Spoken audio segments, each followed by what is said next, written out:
You start stepping back with your right foot and your right hand comes up. Same with the left, and then down while you step forward. Then you bring your left foot around and foot to get back, and then passe with the right foot. Then you ball change. You do a double pirouette on to your right. You go ball, change, fan with your arms going in opposition. Then you slide down to the ground and then turn over into a plank. You push your hands and walk back 2 times. You go right hand, left hand, ball change, pushing forward.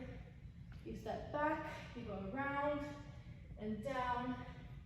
Your right foot comes up in an arabesque, coupe, front, ball change, shine a calypso with your arms crossed, come to the front.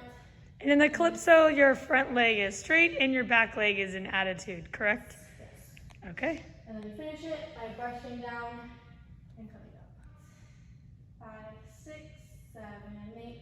1, 2, 3, 4, 5, 6, 7, 8, and 1, 2, 3, 4,